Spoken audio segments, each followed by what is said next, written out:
Hey, good morning mga classmates. Good afternoon pala. So yan, alas 5 ang aming patuka ngayong araw na ito. Dahil nga sobrang init, makikita nyo naman talagang maliwanag pa ang kalangitan. Tignan natin yung ginagawa ng ating mga kasama rito. Pati sila init na init na. So yung babad na talaga yan. Dinaragdagan na lang ng tubig. Ano yan, may pellet na yan? Kahit mas basa pa dyan, pwede naman. Wala namang problema. So yun. Mamaya magbababad sila ulit ng bago. Pero ang importante, itong mga stag kasi parang di naman nila kaya yung sobrang init talaga. So ito alas 5. Actually ngayon ko lang ginawa ito. Dati hindi kami nagkakaganito dahil kaya ng manok. Pero tingin ko talagang matindi ng climate change. No? Ito matanda na ho yan. Pero ito mga to, ito yung mga natira nung natira dito mga pinagpilian nung nasa range. At yung mga stag na mas bata na early bird. So sila yon, yan yon. Kaya may mga maliliit pa dito. Ito maganda oh. Hindi napili nung So yan ay ilalabas pa rin natin yan, pero yung iba nito syempre may buyer na rin po ito. Meron nang kukuhang regular dito niyan. So ayan. Ayan, puro wet feeding. Parang marami kasi lobo na eh. Ayan, oh. Ito mga ganito ko uri din ng yellow-legged hats to. Kaya lang mas darker sila. So marami akong ganito. Meron ako rito yung malaki niyan.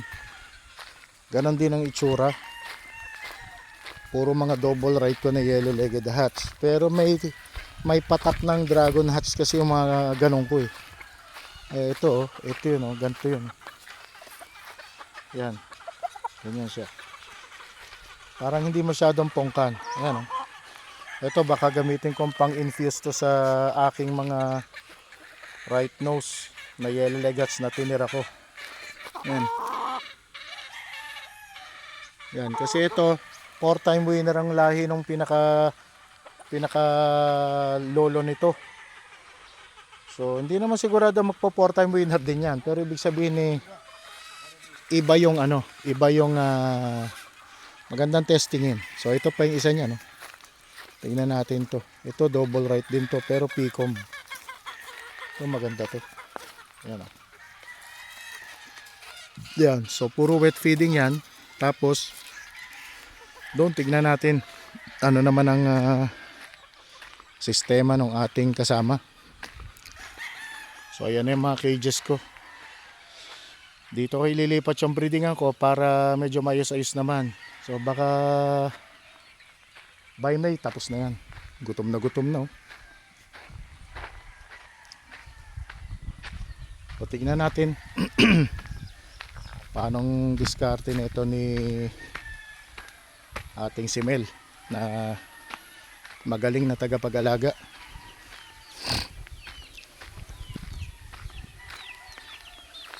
Kaya medyo malayo lang. Pero dito sa range ko na to, maraming puno ng saging. Medyo malilim-lilim dito eh. Kaya lang alam nyo, kahit malilim, minsan yung humidity o yung init at alinsangan sa paligid ay hindi talaga maiiwasan. At apektado ang ating mga alaga.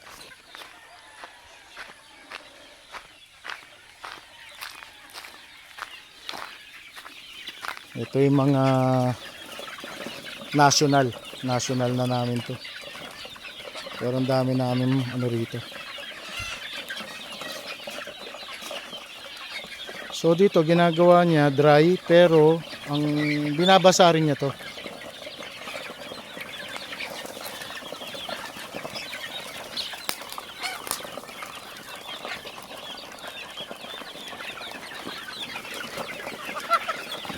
Importante po sa ganitong range, dapat sapat po yung patukaan kasi pag ganito nagsisiksikan, ayun oh, merong mga maliit. Although, yung malalaki nakita nyo, lipad lang yan.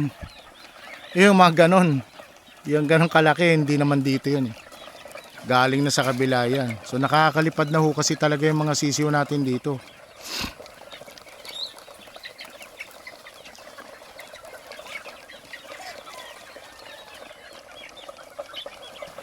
So far malalakas naman kumain eh. Hinuhuli niya na yung malalaki. Yun oh. Kasi yun, mga local bird yun. Galing sa kabila dapat yun.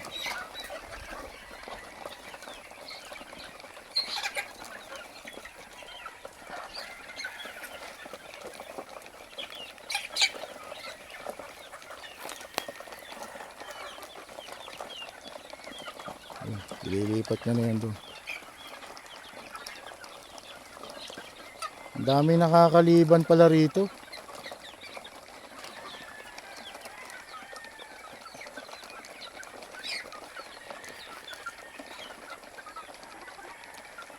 Sige, ano mo muna iba para mabasa mo at ano? Ilagay mo muna yan doon para mabasa mo.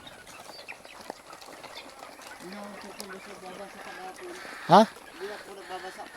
Ah, hindi mo na ba binabasa to? O, hindi na pala binabasa sa hapon to. O sige, ikaw, ano mo na yan? Hindi na pala binabasa to sa hapon. So, siguro nauubos naman. So, yun.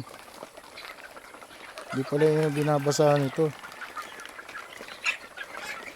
Although, instruction natin, basahin sana ito. Kaya lang, hindi na pala binabasa. Ay, kumakain naman.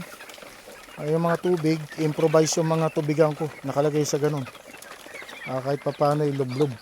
No? So, pati sa kabila, wala nang basa yan?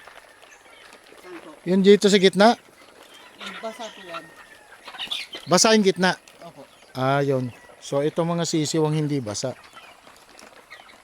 Ito. Pati yung nandun, hindi mo binabasa yung nandun? Saan po? Yung nandun natin? Paghapon na po hindi ko nagbabasa. Paghapon? Umagat ka na halos. Nagbabasa.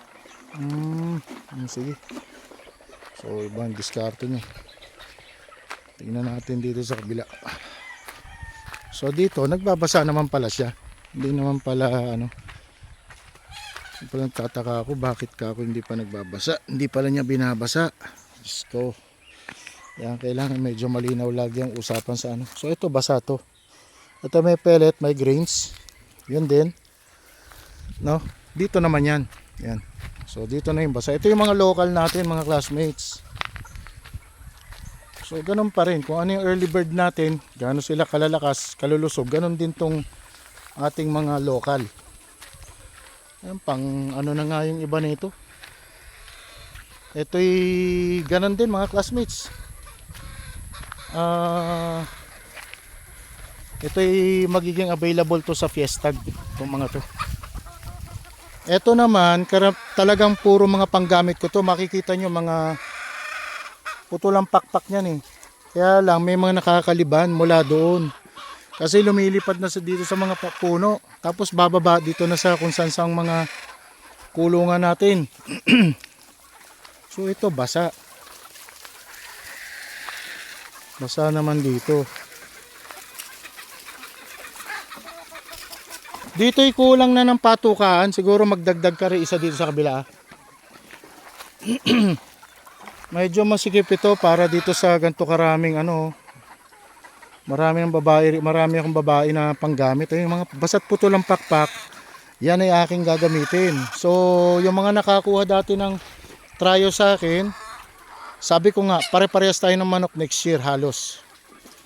Kasi gagamit ho ako dito.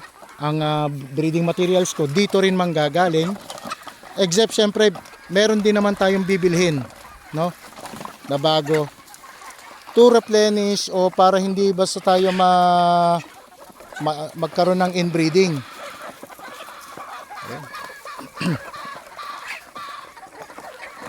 So yun. Ayan, ito hindi ko pa napipili yung mga ibang babae rito eh. Kasi gagamit din ako dito. Katulad nun, yung gano'n, no? Gano'n, dragon hatch yan. Ay hindi, ito, Gilmore. Butas ang paa.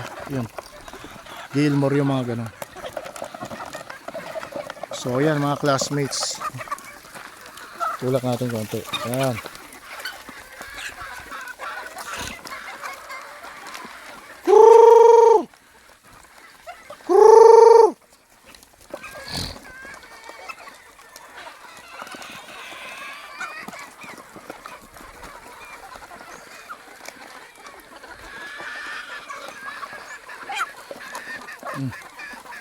Halos nabubulunan na.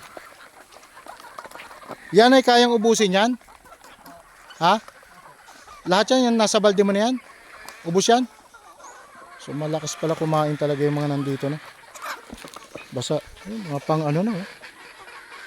Pang hardening na, pantali na nga yung mga ganito. So yun mga classmates, I hope nag-enjoy kayo ngayong araw na ito. At God bless po sa inyong lahat mga classmates.